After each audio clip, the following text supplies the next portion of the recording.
Hey, this is Jeff, host of the podcast. Sometimes it seems like there's just an infinite amount of information out there. And that's exactly why I love Wondrium. Wondrium is a streaming platform that offers thousands of programs and documentaries from respected experts who really know their stuff. And for the listeners of this podcast, Wondrium has a wide selection of writing resources. How to write best-selling fiction, how to publish your book, writing creative nonfiction, every day is a poem, how to create comics, and much, much more.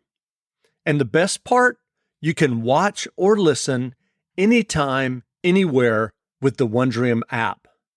Download and watch or listen on the go. Explore all of your wonders with Wondrium, and your brain will love it.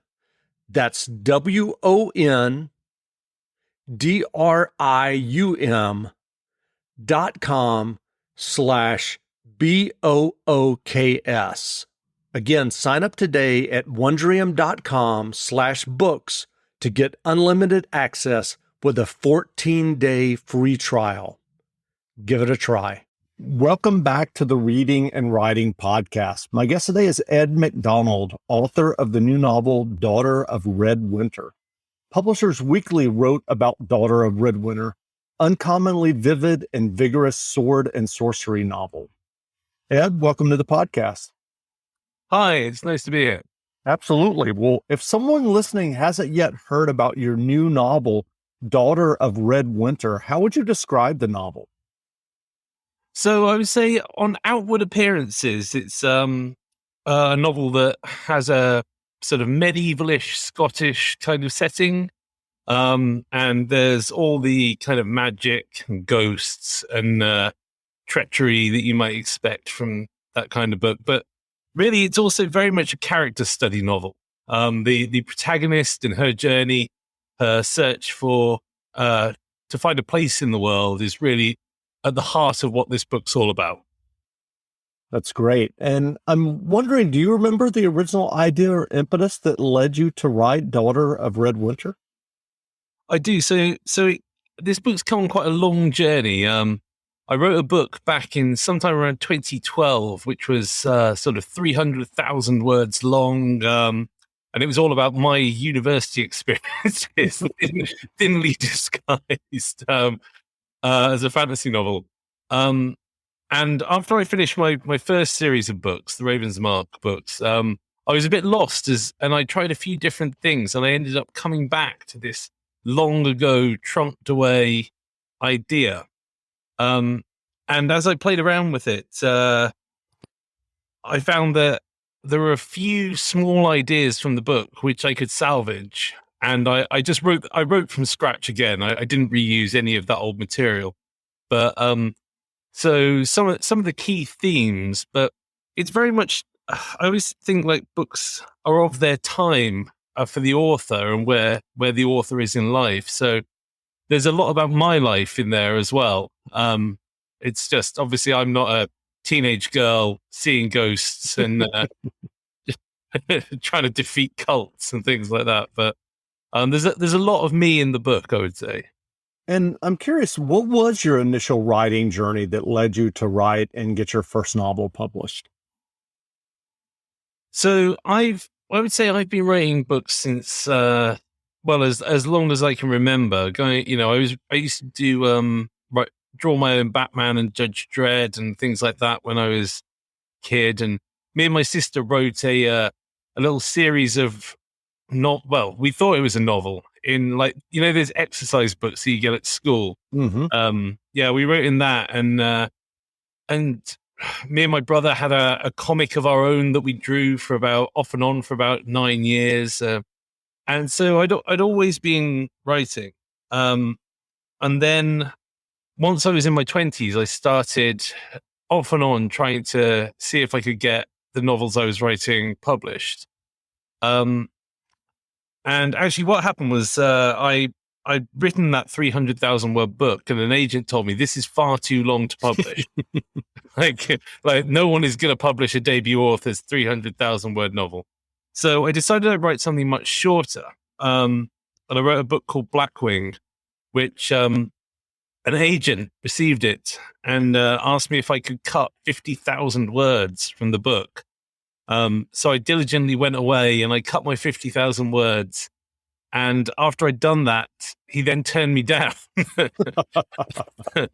And about 2 days later, another agent got in touch. So he received the edited version.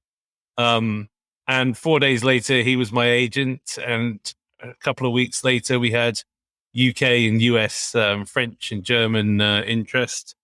And it all jumped off from there, really. Wow. So what about fantasy appeals to you as a writer and a reader? Well, I always say about fantasy that you could take away all the fantasy elements and change them into science fiction, or vice versa. Or even you could just set it in the modern day world, and you should still have the same story at the core of the book, because it's the character journey that we're always going to be interested in, and seeing the character develop and how her struggles change her through the narrative. That's what the reader's really into, even though readers don't really realize that that's what they're enjoying. However, the fantasy elements, I mean, I trained as an ancient historian, an archaeologist, and a medieval historian. And, it's a lot of research if you want to write historical fiction. It's an awful lot of work to do. But in fantasy, you just get to make it up, which it gives you a certain freedom in the kind of stories that you want to tell. You're not limited by anything other than your own narrative storytelling capabilities. So I think there's a sense of freedom, but I also just really like swords. Well, on that note, I read that you train in the historical European martial arts. Can you tell us about that? Yeah, I mean, it's all part and parcel of the same thing, really. I guess it probably sometime in the early 2010s, I used to do sort of sport fencing, like you'd see at the Olympics, and it just never felt realistic because, it's a sport. It's designed to be very, very safe. And so I started looking for people who had who actually trained in an authentic historical way. And so we have these surviving treaties for going back as far as, I think, 1290-ish. Around 1290 is our earliest one. And these are the treaties that were written by the sword fighting instructors of the day. And they're all written in medieval German or Italian, various other languages that it would be hard. It's hard to read Middle English, even if you're an English speaker. Mm-hmm. So we take what they've written and we translate it, and then we try and work out what they're telling us to do. And so, these treaties will say, and if he comes at you from the right, then you will step into him and do X, Y, and Z. Of course, it's not actually as simple as that, because a lot of the terminology doesn't make sense, and trying to describe two people moving in a three-dimensional space is pretty tricky. But we have illustrations to help.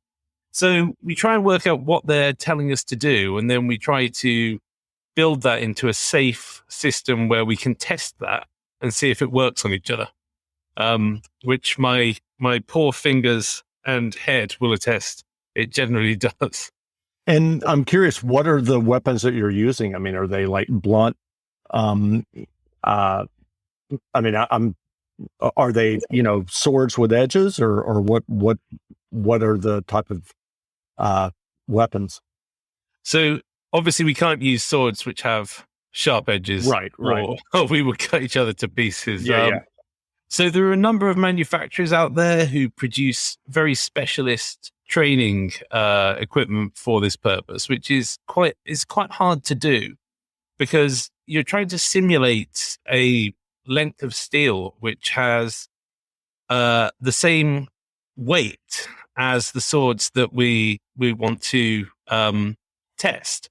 Because if it's much lighter, then it doesn't work. And at the same time, the heavier it gets, the more risk of injury.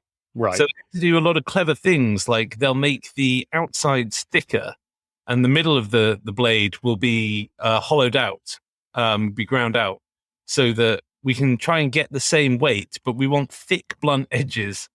I mean, it hurt. We have to wear like quite a lot of protective equipment, Right. 3 or 4 layers of different padding, reinforced masks, things like that. Because I mean, the times when you get caught on an unprotected bit, you hope it's a bruise. Well, I'm curious, what is your writing process when you're working on a novel like Daughter of Red Winter? Are you someone who does a lot of outlining before you sit down to write? Do you kind of just dive into the narrative? What does that look like for you? I don't know if you guys have like this spaghetti, which is like all letters and numbers and stuff. Alphabeti spaghetti. Yes.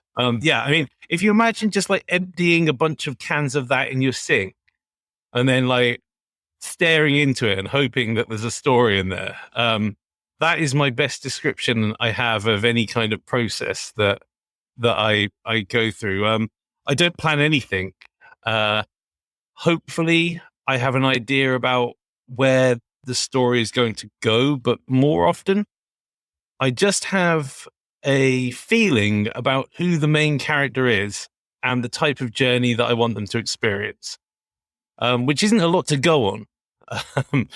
And then I start them off somewhere and see what happens. And so much of my writing is influenced by the things that are going on in my life around me at the time, what I feel are current political and social issues, things that I feel. Have you heard? Amazon is now hiring for their new site opening soon in New Albany. Be one of the first to take advantage of launching a new career at one of the best workplaces in the world. Being a part of Amazon includes great benefits and competitive pay, plus many opportunities for advancement. So get a new job today and kickstart a new career tomorrow. Learn more about the perks of working at a new Amazon site. Go to amazon.com/start now. Amazon is proud to be an equal opportunity employer. Feel are truths that don't get spoken out loud. And fantasy's a really, really great way of commenting on our political society. So in Daughter of Red Winter, one of the characters I think readers might recognize as having incel tendencies. This kind of denial of his own how his actions impact other people and his expectations for how other people ought to give him things. And so often there's just themes and ideas that I've got in my head, or a lot of Daughter of Red Winter comes from conversations I had late night with my partner. We accidentally moved in together during COVID. I was meant to be staying in her flat for 3 weeks.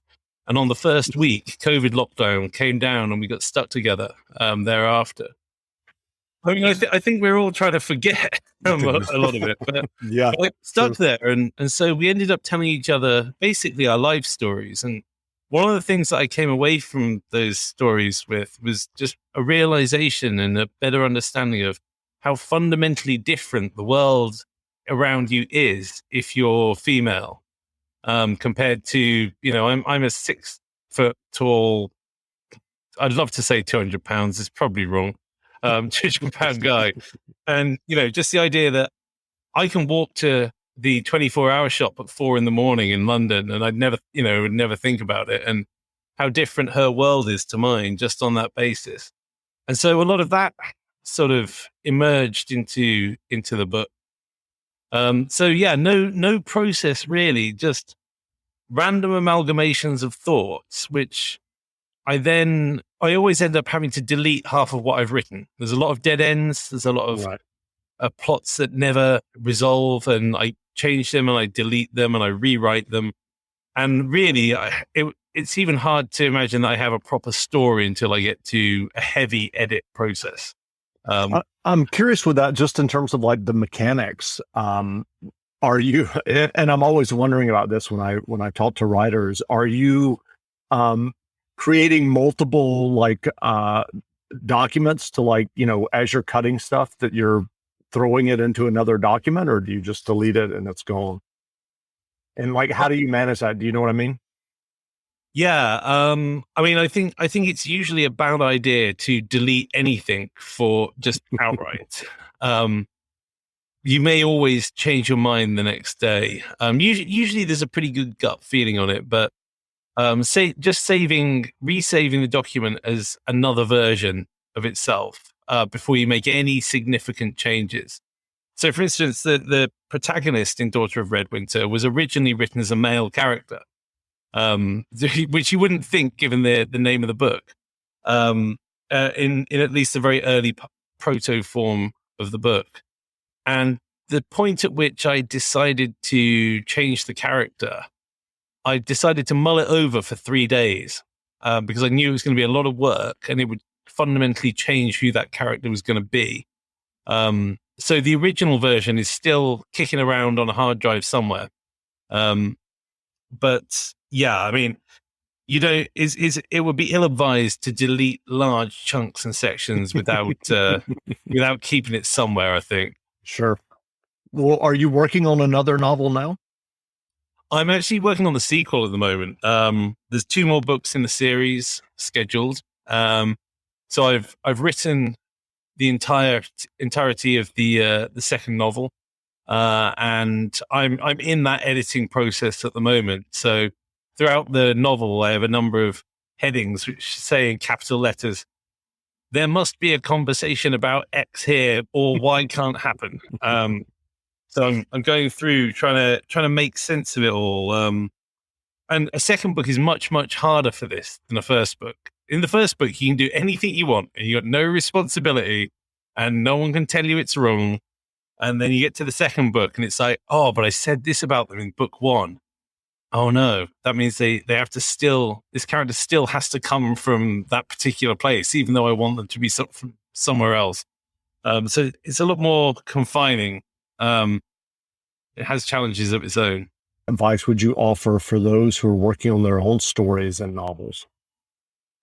So my brother and sister are both writers as well, although my sister works in musical theatre and my brother does screenwriting.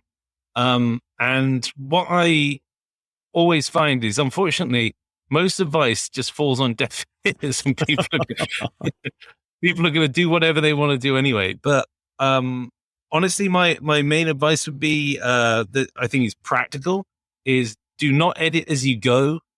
Just write until you have a story completed. There's no value in agonizing over individual lines or clever metaphors or any of the detail, because you might cut the whole chapter when you get to the end. You don't know that the sentence that you're laboring over is actually going to be in the book in any format. So I think a lot of people slow themselves down quite a lot by feeling like they have to be perfectionists. First drafts are sloppy. They are a big mess of all the ideas you've had ramblingly thrown together. And just be happy with that. Just get to the end. That's great. Well, what books have you read recently that you enjoyed? So I find it very difficult these days to read the types of books that I used to enjoy. As soon as I became a published author, then I found that it always felt like work. But there've been a few recently. Nettle and Bone by T. Kingfisher, who's also, I think, Ursula Vernon. It's a lovely original fairy tale like story with a bit of grit thrown in. So I enjoyed that a lot. I also Mick Herron's books. I don't know if you're familiar. They've just been adapted for TV into the Slow Horses series, which was also very good. But I read those. My guilty pleasure is like Lee Child books. Like if you want to just read something where you don't have to worry too hard about reading, then Jack Reacher books, for me, it's like a way of switching my mind off while I'm reading. That's great. Yeah. Well, where can people find you online if they'd like to learn more about you and your latest novel, Daughter of Red Winter? So they can either go to my website, edmcdonaldwriting.com, or they can find me on Twitter. I am at edmcdonaldtfk. And what the TFK stands for, history does not record.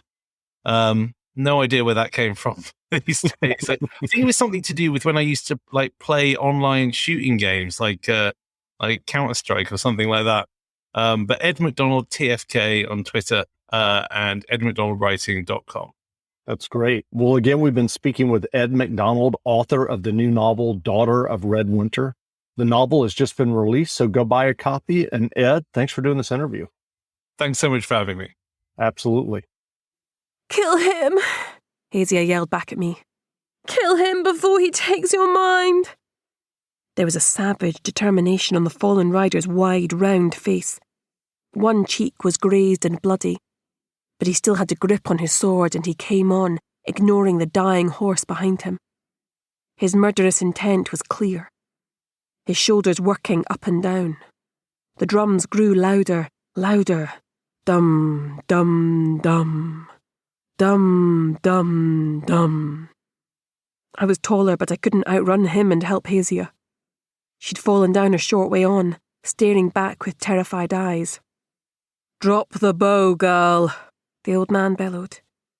He favoured one leg, the barest twitch of an eye and the clench of his teeth telling me he hadn't fallen well. You don't know what you're dealing with. I will kill you if I have to. I'll only warn you once, I shouted. I will shoot you. It was true. It had to be true. I could do it. I had to be able to do it. No, he growled. You won't. He was stocky, built like an ox, and he made an easy target, floundering through the snow. I'd given a warning, couldn't ask much more than that. My second arrow was for him. Braith would be proud of me. He always said I was too soft, that the world was hard and I needed to harden myself to match. Not all lives were precious. That's what he said. Draw, settle, breathe out, release, snap of string against bracer. The arrow flew. The warrior struck out and caught it. Caught it? My damn arrow.